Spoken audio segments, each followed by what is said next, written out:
Ready? Yeah.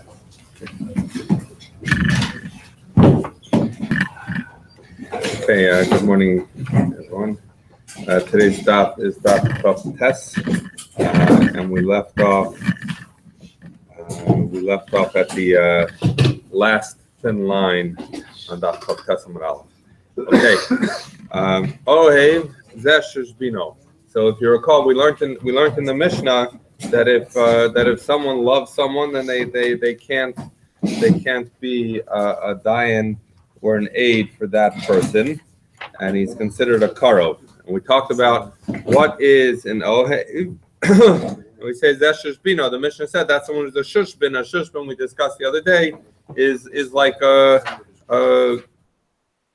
someone brings someone down to the chuppah, so like his best man in some sense. The kama, for how long does someone have the status of being considered that? In other words, we discussed this the other day. That's not like it's not like for the next 20 years that he can no longer be a witness for the person because he was his best man. So Amar Baba, Amar Yirmiyah, Amar Rav, Kol Shivas Yimei Hamishta, which is we quoted Rashi brought that there, that it's the 7 days of Mishta, so the first week that he's married. Rabbanan Mishmei de Rava Amri Afilu Miyom Rishon Ve'elach, even from the first day and on, meaning once the day of the wedding has passed, so someone who is the shushbin for his friend, on the day of the wedding, he cannot be a witness for him. He's considered a karov or a dayan. Okay, hasone, we said who's someone who hates someone that they are not allowed to be a dayan or an aid for them. We said it's someone that if you didn't speak with them for 3 days. Taner Rabbanan, who lo? I'm sorry. Okay, Taner Rabbanan, who lo oev lo yeidanu v'lo mevakesh ra so yedinenu. Okay, so what this is saying is as follows. So what's the pasuk that shows us that someone can't be a soneh? Because the pasuk is written in Bamidbar, and it's in the parsha of Ir Miklat. So we know that if someone killed someone by accident, then they run to Ir Miklat. But if they did it on purpose, then they cannot go to Ir Miklat. So the pasuk says, he was not his enemy, so he was not seeking his anything bad to happen to him. So it seems to be another pasuk that's kind of saying that you don't send someone's not eligible for Ir Miklat, for running to the Ir Miklat unless it was by accident. But Rashi points out that this is something. Thank you. This is something that the Torah already has said elsewhere, including in Perek Daled of Parshas Devarim, in Sefer Devarim, which Rashi points out. So the question is, why do you need the pasuk written again?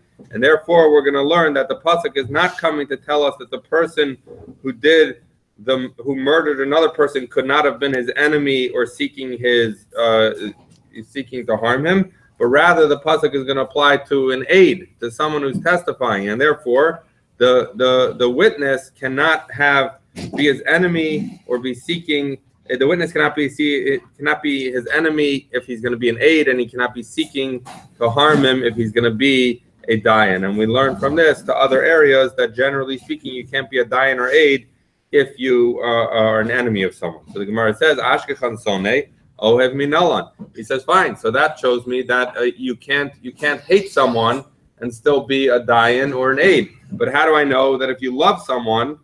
We said that if you love someone, you can't be a dayan or aid either. So the Gemara says, "Kribe, read the pasuk. Kribe hachi, read the pasuk as follows: V'hulo oyev lo, he is not his enemy. V'lo ohev lo, and he's not a lover to him. He doesn't love him. So play on those words oyev and ohev. Yeidenu. So someone who he's neither his enemy nor his lover. Someone he loves would be an aid. V'lo mevakesh raso v'lo tovaso. So then the parallel of the pasuk would be someone who doesn't seek his harm or his good. Yedinenu, that person should be a judge. So we see that both, if you read the pasuk that way, that it covers both someone who is an enemy and who is someone who he loves.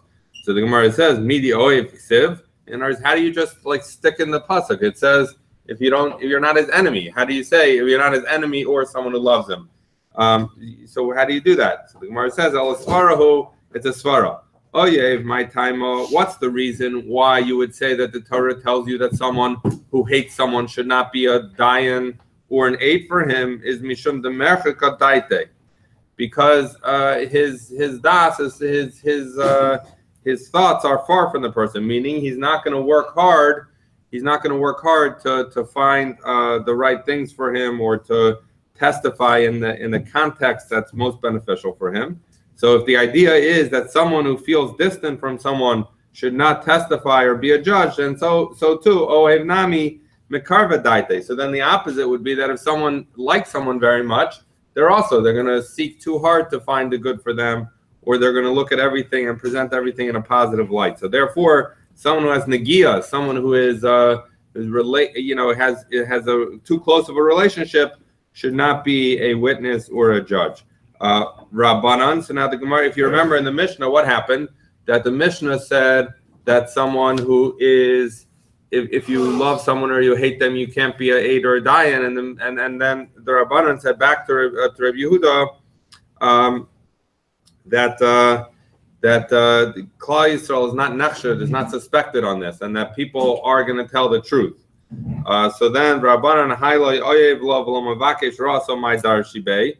What do they do with this pasuk? Because as we said before, we don't need it for itself, because there's already other psukim that tell us that someone doesn't go to Ir Miklat only if it was accidental. So then what this pasuk is extra, what does he do with it? So as we saw, we've been darshaning throughout, there's two clauses to this pasuk. There's the first, lo oyev lo v'lo mavakesh raso. So we're going to say chad l'dayan. One is for a dayan. So we discussed this the other day when we learned the Mishnah, that even though it came back and said that Klal Yisrael is not nechshad, is not suspected, that they're going to be influenced by being friendly or being enemies with someone, that is only true of a witness. Why? We discussed this the other day also, because a witness just has to report the facts, just the facts, ma'am. Right? So therefore, someone's not going to lie about the facts. But a judge, on the other hand, really needs to be focused on figuring out, how do I say, and what are the sides of this thing, and therefore it is not within the power of human nature to be able to be fully impartial if you have a either positive or negative relationship with the person. So we're going to use one half of the pasuk to say, even though they said Klal Yisrael is not nechshad, that only has to do with an aid, with a witness, but not with a judge. Idach, the other one, kedesanya, like we learned in the Brayso, Rav Yossi, Rav Yehuda, v'huloi ayev lo v'lo mevakesh raso, quotes the same pasuk. It says, Mikam, we learn from here, l'shnei talmidei chachamim shesonin zeh zeh she'en yoshvim b'din ke'echad. That we learned that if there are two talmidei chachamim, people who are eligible to be judges, but they hate each other in some fashion, that they should not be judges on the same panel. Why? Because part of achieving justice and coming out to the right result in a bezdin is that the judges amongst themselves make the arguments back and forth. Nosa v'nosin. We'll see that shortly in the Mishnah. So therefore, the concern is that if one guy hates the other, then when he says something, he's going to say, "Nah, I dismiss that." He's not going to give it good thought. He's going to dismiss it because of who it came from. So therefore, you should not have two judges on a panel who don't like each other. Okay, Mishnah. How do we examine witnesses? We would bring them into a room, and we would try to put the fear of God into them. As we'll see in the Gemara, we'll explain how that works. We make them scared of lying in court. Then we take everyone out, and we leave only the older of the witnesses. And what do we? So we wonders, why do we do that? Because at the end of the day, we don't want the witnesses to hear each other's story and then they're going to say the same thing. So we want to examine them independently. Obviously, there's a very similar Mishnah in Rosh Hashanah about Kiddush HaChodesh that we talk about, but it's a little different here. When we say to him, Emor, tell us, what's your basis for saying that so-and-so owes money to so-and-so? Im Amar, hu Amar li, shani chayav lo, I'm sorry.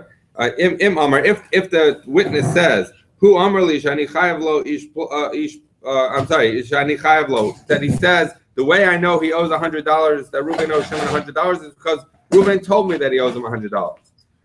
Or Ish Ploni Amar Li Shu Chayav Lo, or someone told me that Reuven owes Shimon $100. Lo Amar Klum. In either case, that's nothing. So the first case, when he said that that he himself told me he owes the money, Rashi points out, which really comes from a Gemara we're going to learn later today, is why do we not believe his own admission? Because we say that people sometimes, Rashi says, the Abed Inish Amar Ploni Nosha Bi Kadesh Lo Yachzikeyu Ashir. He's going to tell people that he has creditors running after him. He says, imagine I have this guy trying to collect money from me and this guy trying to collect money from me that I owe money to. Why would he do that if he doesn't really owe money to them? Because he doesn't want, as Rashi is going to say on Amabase, he doesn't want Ayin Hara. So therefore, he doesn't want people to think he's that rich. So he makes it sound like he has lots of debts against himself. But that doesn't mean just because he admitted it that it means anything. In the second case, he says, someone told me that Reuven owns Shimon, so that's not valid testimony. That's hearsay. It's not something that creates the basis for testimony. Unless he says, unless he says in front of us, Reuven admitted to Shimon that he owes him 200 zuz. So that's an example. It's not the only case, but it's an example of a valid testimony. Okay, so we examine the first guy. So we bring in the second witness and we examine him as well. If we find that the first and second witness, that their stories lined up with each other, and after we examine them, we still believe them to be telling the truth, then nosim and nosim bedavar. Now that we have the facts, the judges, discuss amongst themselves how do we apply. What's the halacha that we apply to this fact pattern? Okay, so now what happens when the judges don't have a unanimous decision? What happens if two of the three judges say he is, he doesn't owe money or he's innocent, and the other one says he's chayav? Or Zakai, so then he is innocent because it's 2-1 that says he's innocent, and Rashi points out Achrei Rabim Lahatos, we go after the majority. What happens the opposite? Two of them say he's guilty and one of them says he's innocent. So he, again, because we go after the majority, so he is guilty. What happens? One judge says he's innocent and one judge says he's guilty. Where even if two judges say that he's guilty or he's innocent, the the third judge says, you know what, I haven't made up my mind. So the chiddush here, when it says afilu shnaim is because if you said it's 1-1, one says innocent and one says guilty, so obviously you can't decide. But what happens if two say innocent or two say guilty? So then you could say, who cares about the third guy? No matter what he says, it doesn't matter because it's going to be 2-1 anyway. So you would say maybe that should be a valid judgment. We say, no, it's not, because if you don't have three judges deciding the matter, that's not a bezdin. So if you have two who know and the third who didn't make up his mind, yosifu dayanim. So then you add 2 dayanim. Why do you add 2? Because we're at a deadlock, because we don't have a third dayan. So you obviously have to add 1. But then you would end up with 4 dayanim, because you don't remove the judge who didn't make up his mind. Maybe he will make up his mind. So you end up with 4. But we know you can't have an even bezdin. So therefore you need a 5th. So that's why we add 2 dayanim to the mix. Okay, so now they finish debating amongst themselves how to apply the halacha. Garmu tzadavar, when they complete the thing, so they would bring the witnesses back in, and Rashi points out that the Gemara is going to ask, when did we ever hear that they took them out? But okay, so what happens then? They announce the decision. And so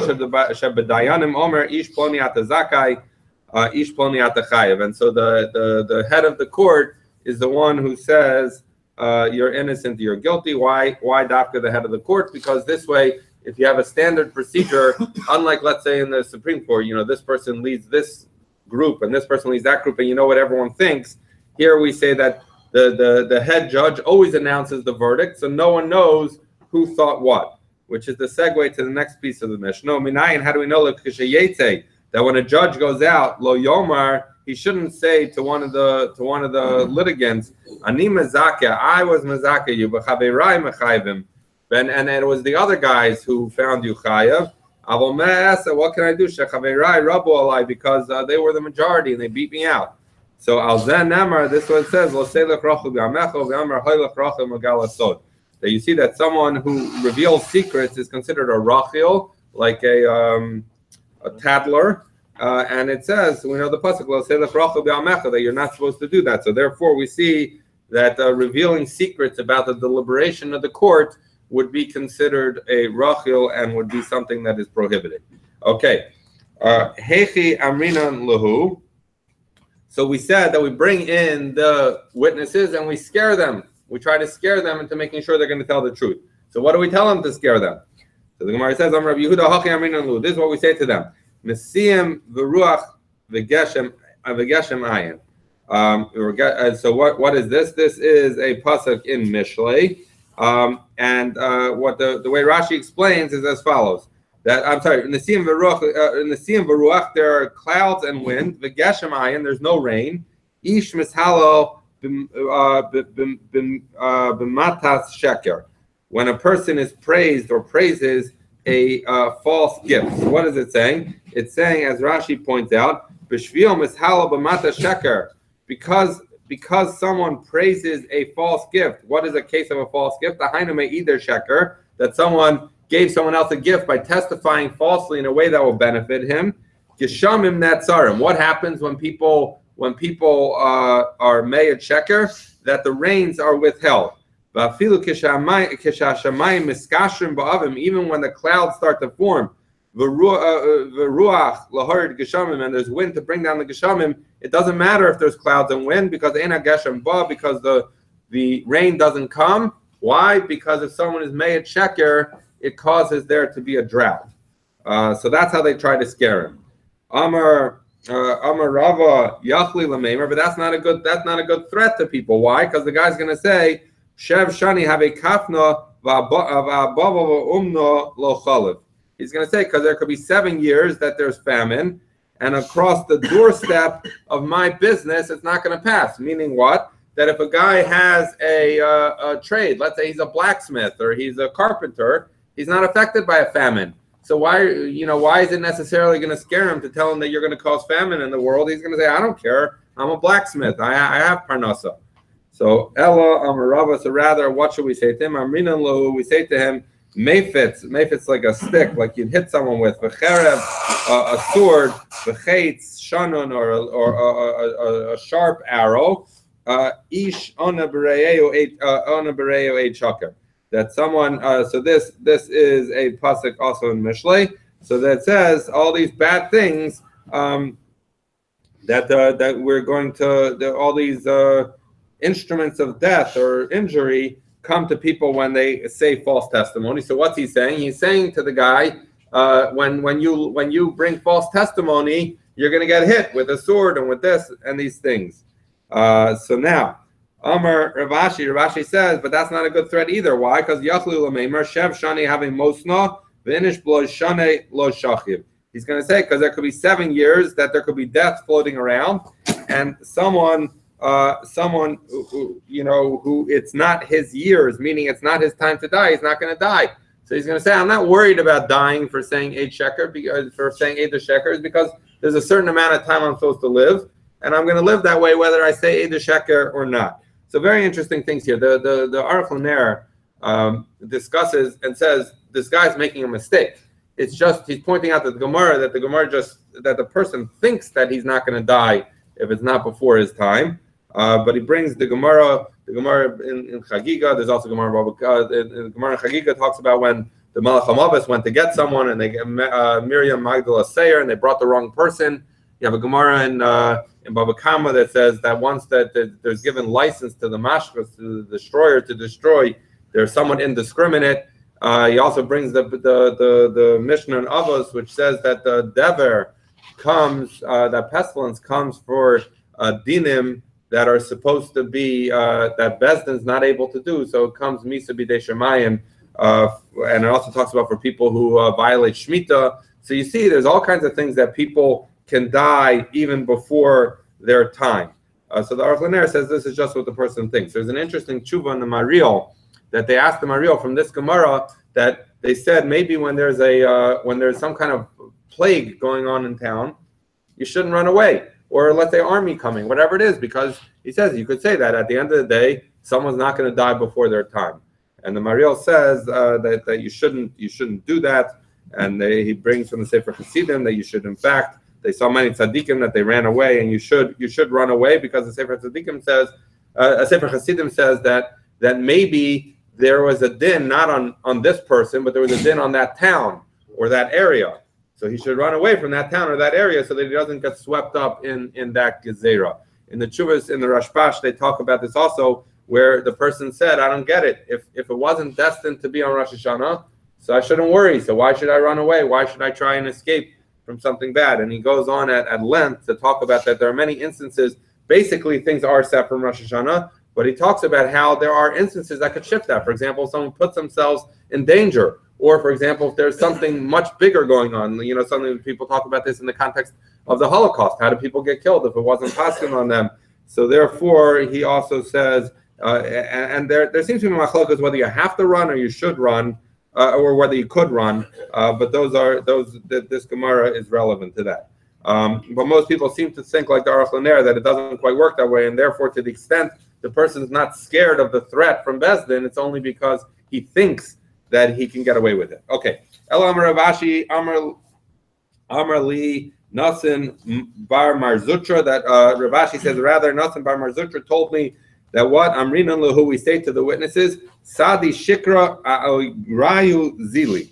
He's saying that false witnesses are losers. That's basically what they tell them. Why? Because they say even the people who hire them to be false witnesses think poorly of them. Dechsiv, because it's written, V'hashivu shnai manashim b'nei Belial negdo v'ya'idem loymar birkas Elokim Melech. What is this going on? So the story, we know that Achav had seen the field, the vineyard that he wanted, and this is by Navos HaYisraeli. That we know the story that Achav went to Navos. He said, "I want your vineyard," and he said, "No, I'm not going to give it to you." He said, "I'll pay you, or I'll give you a better vineyard." He said, "I'm not giving it to you." Achav went home. He didn't want to eat. He sat in the bed. He just stared at the wall because he was upset. And Izebel, his wife, came up with this plan that they were going to hire false witnesses to testify against Navos, and they'll kill him, and that way Achav would be able to take the vineyard. And in fact, Rashi points out that this is one of the things that led to Achav's eventual death, because this was something very depraved, it was considered. But in any event, what do we see? That when it was describing that we should get two people to testify against him, they called him Anashim B'nei Belial. I don't know, bad hombres or something. They were saying like bad people. So you see, even the people who are hiring them, when Izebel was saying hire them, they said let's hire two bad people. So what do you see? That it's a bizayon to be a false witness. That even the people who hired you don't think much of you. So that's how they would scare the witnesses into saying the truth. Okay, Imam Hu Amar Li. So if we said we need to check with the witness, what's the basis for thinking that the guy owes money? If he says the guy himself told me, it doesn't help. That it has to be where he says that the guy admitted in front of us that he owes him 200 zuz. So the Gemara says in Sayele Rabbi Yehuda, the Amar Rabbi Yehuda Amar Rav, that this is a support to Rabbi Yehuda because Rabbi Yehuda said in the name of Rav, Tzarach sheyamer atem eidai. You need to say to someone, "You are my witnesses." So what do you see? How do we see this? Because it says bifanenu, in front of us, and Rashi says mashma shasunu edim, that he made them into edim. That when it says bifanenu, and the Hagos Habach says midalo katani shemuni shamanu shahodalo. They didn't say we heard that he said that he owes 200 zuz, but rather it was said in front of us, means that they were designated Eidim. So this supports Rabbi Yehuda's opinion that in order for someone to be held accountable for something he said in front of Eidim, he needs to say to them, Atem Eidai, you're my witnesses. We're going to bring cases of this. Itmar Nami Amar Rabbi Yochanan. That we see this story that Manali Biyadcha, a guy tells someone, you owe me $100. Amar Lo Hain. He says, yeah, I do. L'machar Amar Lo Taneuli. The next day he says, give it to me. Amar Meshatani B'cha. He says, I was just joking yesterday when I said I owed you the money. The halacha is pater. He doesn't owe it. Why? because we're going to say that he in other words, what does it mean? I'm joking with you. Rashi says, I was playing around with you. You were telling me something stupid, saying, yeah, I owe you $100. I told you something stupid and said yes, but it's not true. We learned in a brayso also this way. Same case, a guy says, you owe me $100. I'm lohain. He says, yes. The next day he says, okay, give me that $100. You admitted you owed me. I was playing around with you. Pater, he's pater. And not only that, let's say the guy says, he knows that to him, the guy will admit it, but he won't do it in front of witnesses. So he stuck some witnesses behind the wall over there. He went up to him and he told the witnesses, listen to what happens here. He went to him and said, you owe me $100. He said, yes, I do. So then he said, the guy said to him, do you by any chance want to admit it in front of so-and-so and so-and-so, which were the witnesses he happened to have had hiding behind the wall? He said to him, no, because I'm worried that you're going to try and take me to din if they hear it and you'll bring them as witnesses. And they heard this whole thing. So Amr Lo, he said to him, Taneuli. So the next day he went to Bezdin and he tried to bring the witnesses and he said, give me the $100. Amr Lo, Meshatani B'cha, I was just playing around with you. Putter, he's putter. So because he's pater, even though there were these witnesses, because he didn't designate these Eidim. In order for Eidim to be able to testify against someone for his admission, he has to say, Atem Eidah, you're my witnesses. The brisa continues and ends, Ve'ein ta'an in l'mesis. We don't taina on behalf of a mesis. What does that mean? A mesis is someone who tries to get someone to do avodah zarah. So, and what is it saying is that it's so the Gemara is going to try and figure out, where did this come from? Mesis man dakar shmei. Who mentioned a mesis? Why are you talking about a mesis at the end of the brisa? So the Gemara says, there was a piece missing from the brisa. Here's how you have to learn it. Im lo ta'an. So in this case, the guy said, I was just joking around with you yesterday when I admitted that I owed you the money. So now we say, if he makes that claim, he's pater. Im lo ta'an, but if he doesn't make that claim himself, ain't ta'an in lo. We're not going to put it in, we're not going to submit that on his behalf to say that he must have been just joking. But we're talking about a capital case. Afagav the lo ta'an in lo. But if there's something that we could be malamet schus on someone to say that he didn't really, he's not really liable, then we would try and come up with answers for him. But in the case of someone owing someone money, which is not a capital case, we're not going to come up with this suggestion that he was just playing around. Ve'ein ta'an in lamesis. Now, even though I just said that in a case, this is the brisa continuing, even though I just said that in a case where it's a capital punishment and it's din nefashos, we're going to come up with any claim for someone. We're not going to do that for a mesis. Ma'ishna mesis. So, I mean, yeah, it's bad to try and get people to do avodah zarah, but why are specifically him? We don't seek to find something good about him. Maybe you would say that this is finding the truth. I heard it at the Parak of Rav Chia Bar Abba. This were his public lectures.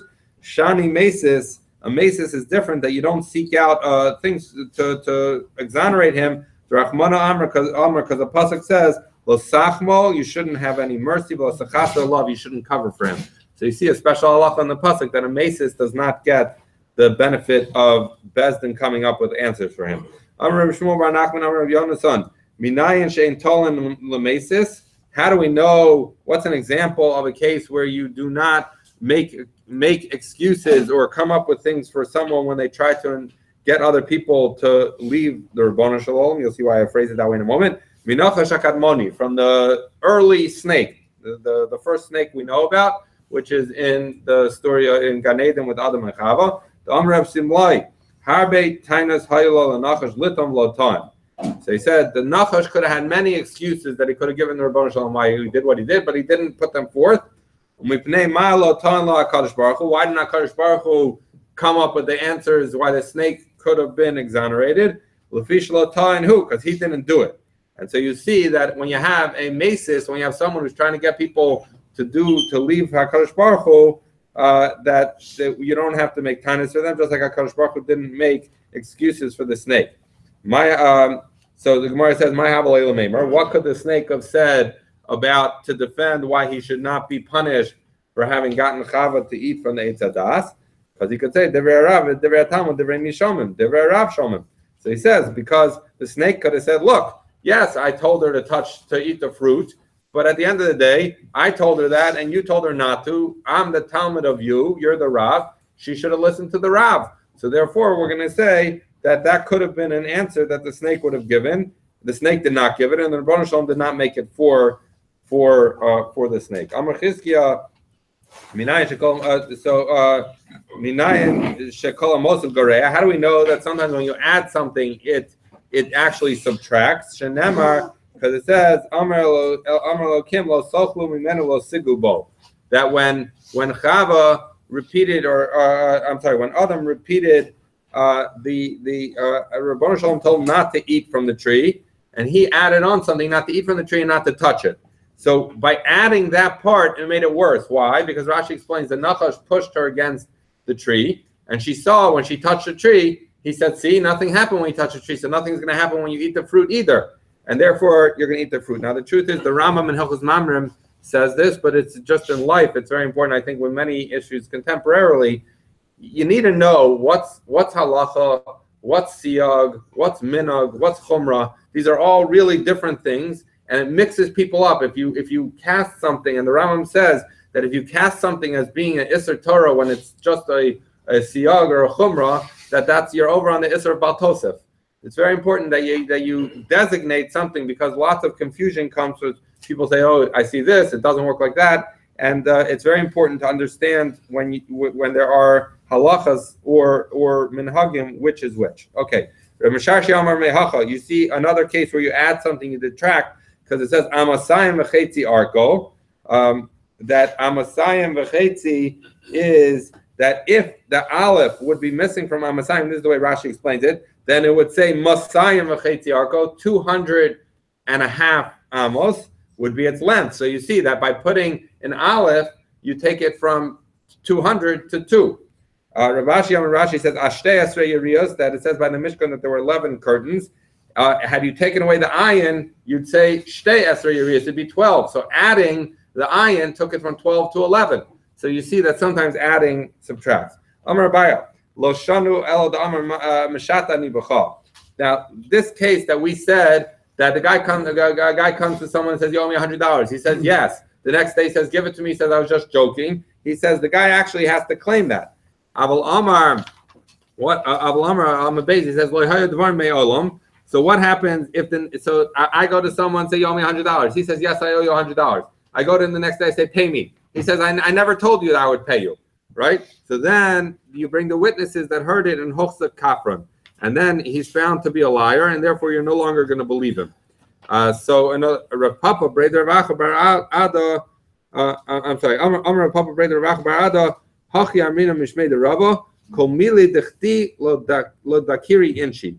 So he argues with this. So the first one said, it's one thing if he comes and says, I was joking, so then we believe him. But if he denies the whole thing, the whole conversation, and then the witnesses come and says, you said you owed it, so then he's a liar, and we don't believe him. He has to pay. And now we're bringing a view that says no. It says why not? What about the fact that today he's lying? He said I never had that conversation yesterday. He says because what did he say yesterday? He said yes, I owe you $100. Maybe he was just joking.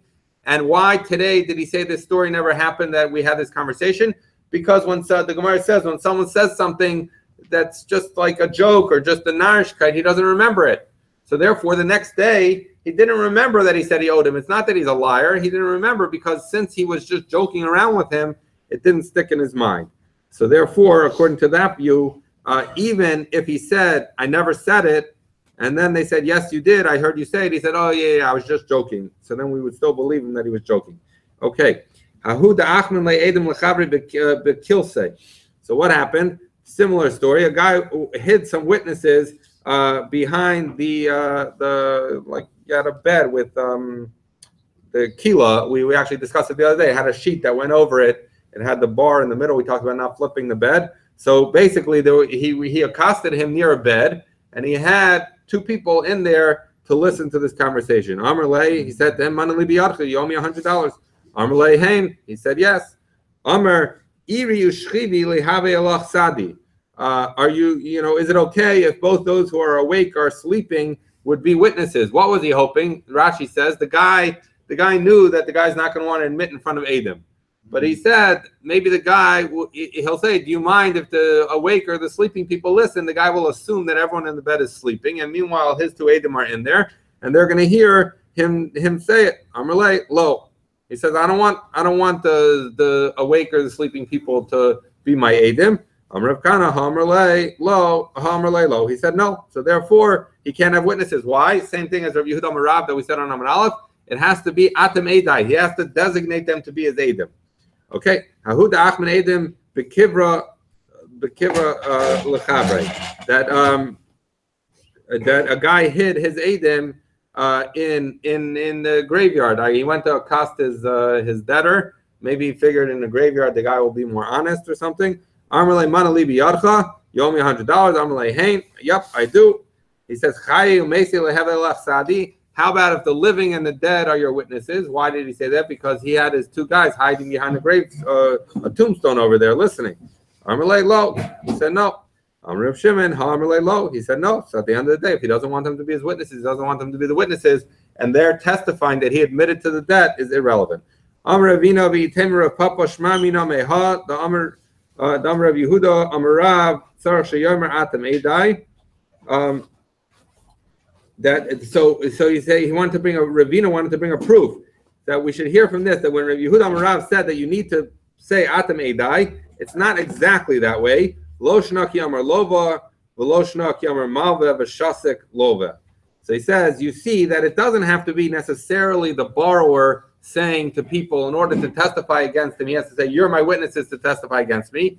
It's sufficient, you see from this story, that if the guy, because what do you see? You see that he asked him, is it okay that these guys should be witnesses? And he said no. Because he said no, so therefore they can't be his witnesses. But had he just been quiet, they could be his witnesses. So you see, it's not that if I'm the borrower, it's not that I have to designate two witnesses and say, you're my witnesses that I admit. It's enough if my creditor asks me, are you okay with these people being your witnesses? And I say nothing, or I say yes, then they're my witnesses. Okay? Timer damer lova low. I'm sorry. This is just the diak that I just said. Timer damer lova low, because the reason that it didn't work in this case, in these two cases, because the borrower said, I don't want them to be my witnesses. That if he would have just been quiet, that would have been enough consent to have the witnesses be his Adam.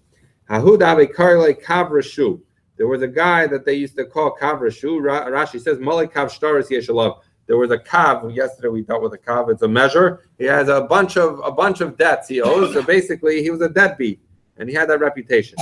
Amar, he wanted people to not think he was such a deadbeat. He said, Man Masik Biela Ploni Ploni. So he says, what are you talking about that I owe lots of people money? I only owe Reuven $100 and Shimon $200. I don't know anyone else money. Who else is going to say I owe them money? So Reuven and Shimon heard this. Asu Tavula Din come to Rav Nachman. So they went from Rav Nachman and said, he said yesterday that he owes Reuven 100 and Shimon 200, so let him pay us. So Rav Nachman, Adam Asu Shalayla Hasbia as Atzmo.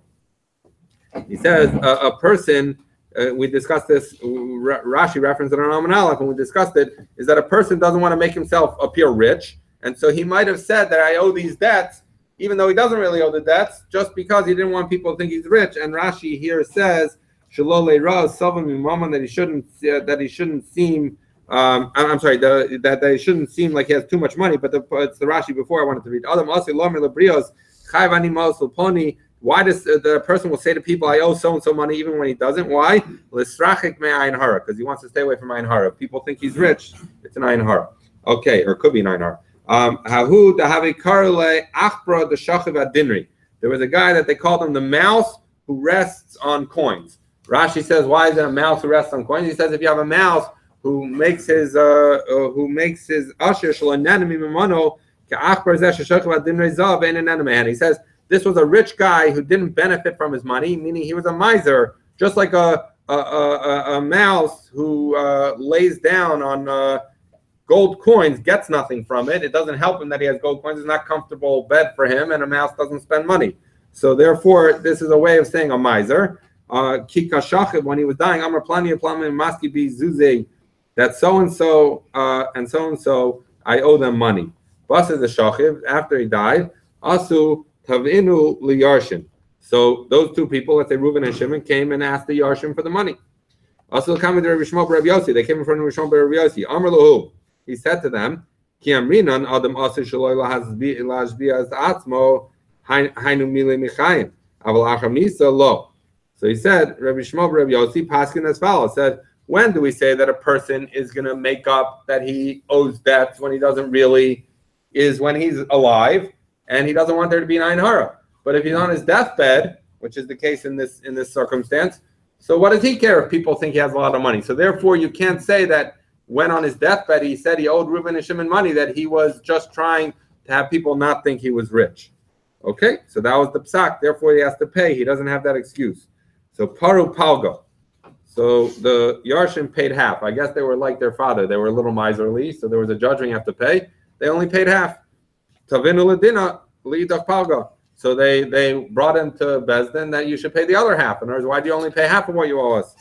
So also Kami de Ruchia. This time they came in front of Ruchia. Amar lahu, he said to them, he said, I disagree with what Rabbi Shmuel Rabbi Yossi said altogether. I didn't even much. You don't know the second half. I don't even think you owe the first half technically. Why? He says, because what's the reason someone doesn't want people to think he's too rich? Because of the ayin hara. So when he's dying also, he doesn't want people to think that his kids are going to inherit a ton of money, because then there'll be ayin hara on his kids. He doesn't want there to be ayin hara. So therefore, Reb Chia says, I would have said that he doesn't want any money. So I'm relay. So then Reuben and Shimon, who had collected half the money from the Yarshim, said, Nezel Naharder, should we go and return it to him? He said to them, Kfar Hor Zakein. He said, Rabbi Shmuel, Rabbi Yossi already passed on that first half. I'm not going to say that you should reverse it because you have what to rely on. I just would have passed differently, but I'm surely not going to pass that you owe the second half. All right, so what we're dealing with now here is as follows: is what happens when someone admits a debt, says I owe you money, and then I'm sorry, I admit to someone I owe him money in front of two Eidim. Can the Eidim write a shtar? So the Gemara says as follows: that if I admit in front of two, and then I do a kinyan, so then the Eidim can just write the shtar, because a kinyan cements it and makes it as if it's written, or it's that it should be written. The lav, but if I didn't do a kinyan, en kosen, then I would not write it. Bifnei shlosha v'lo kana miyada. What happens if he did it in front of three people and he did not do a kinyan? So if he does it in front of two with a kinyan, the Eidim can just write a shtar. But what happens if he did it in front of three and there was no kinyan? Rav Amar Kosvin. Rav says you write the shtar. Why is it different if he does it in front of three than in front of two? Because three you're going to say is a bezdin. Two are just witnesses. So you say if he does it in front of a bezdin already, he expects it to be written.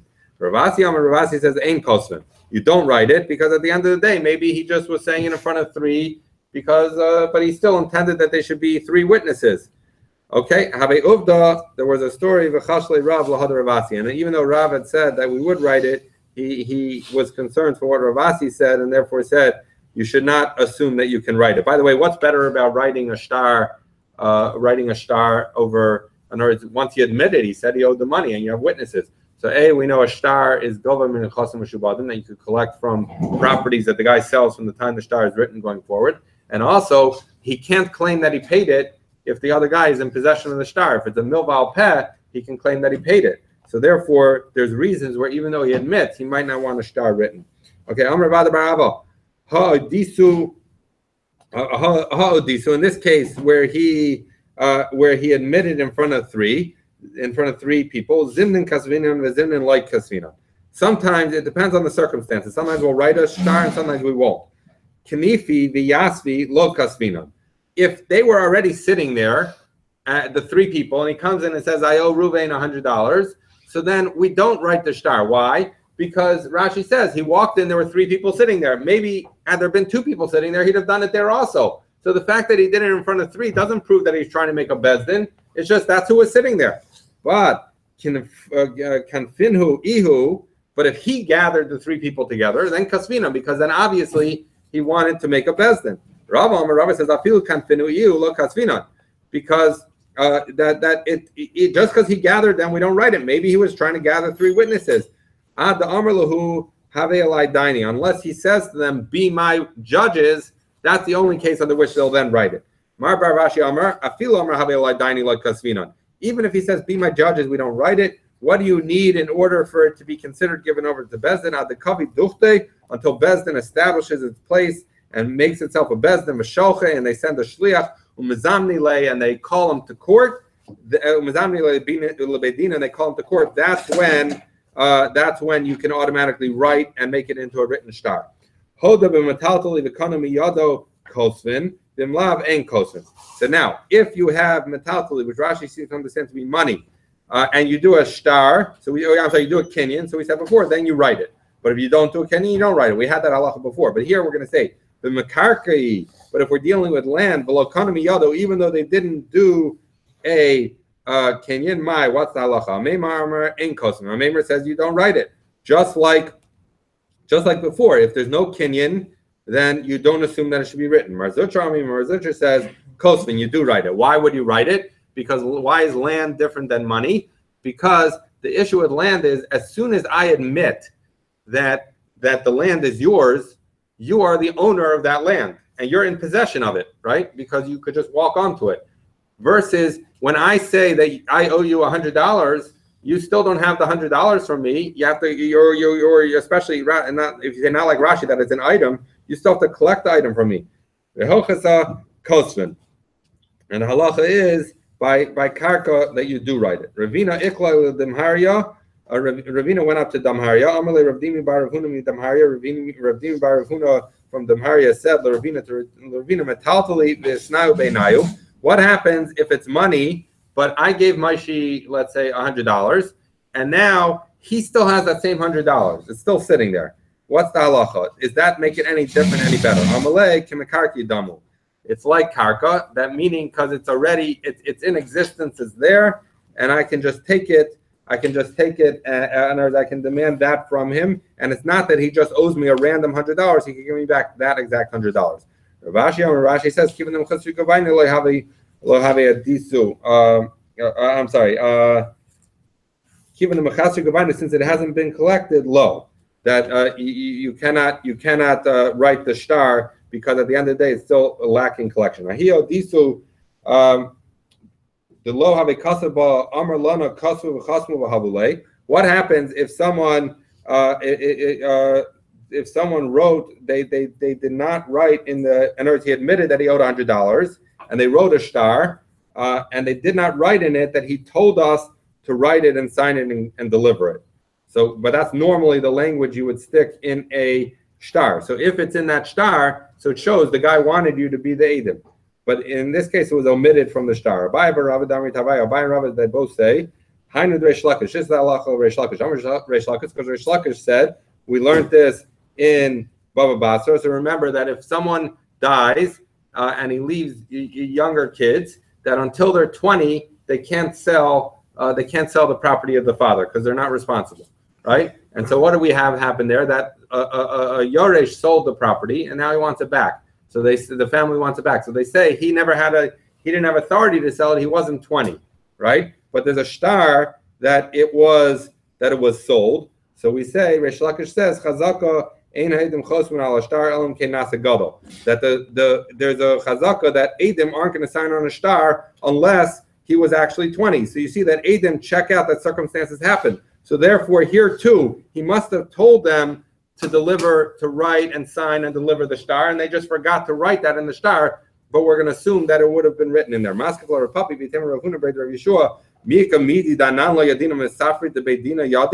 So he says, 1 second. Even many judges don't realize that you can't write up a shtar unless the guy tells you atem edai that you should write up the shtar. So you're going to assume that every sofer knows it when even dayanim don't know it. So that's not a good assumption, or that every aid knows it. It's not a good assumption that every witness recognizes that. And the fact that they witnessed and signed on the shtar is enough that he must have appointed them. So the Gemara says, well, we're going to do a test, because what happens when Eidim sign? There's also a sofer. We're going to see if the soferim know this.